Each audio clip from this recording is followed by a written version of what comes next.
2014 সাল থেকে বিরোধী দলীয় নেতা শূন্য ভারতের কেন্দ্রীয় সংসদের নিম্নকক্ষ লোকসভা। দেশটির লোকসভার বিরোধী নেতা হওয়ার জন্য কোনো এক দলকে পেতে হয় মোট 543 আসনের 10%। গেল 2 লোকসভা নির্বাচনে কংগ্রেস বা অন্য কোনো দল তা পূরণ করতে পারেনি। এবার কংগ্রেস 99টি আসন পাওয়ায় সেই খরা কাটিয়ে 1 দশক পর লোকসভায় বিরোধী দলীয় নেতা পেতে যাচ্ছে দেশটি। বিরোধী নেতা হিসেবে সবার প্রথমে উঠে এসেছে রাহুল গান্ধীর নাম।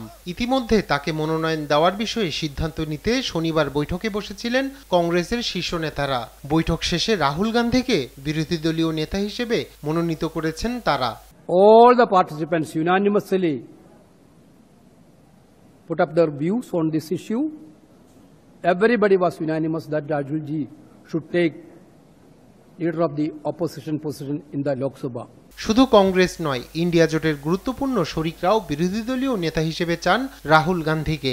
এ বিষয়ে জোটে কোনো আপত্তি নেই বলে জানান শিবসেনার সদস্য সঞ্জয় রাউত। রাহুল গান্ধী জি নে जो कहना है कह दिया है। 2019 সালের লোকসভা নির্বাচনে কংগ্রেসের ভরাডুবি হয়। তখন ব্যর্থতার দায়ভার নিয়ে দলটির সভাপতির পদ থেকে সরে দাঁড়ান রাহুল গান্ধী। কিন্তু সদ্য সমাপ্ত লোকসভা নির্বাচনে কংগ্রেসের ঘুরে দাঁড়ানোর বড় কৃতিত্ব তার বলেই মনে করেন বিশ্লেষকরা।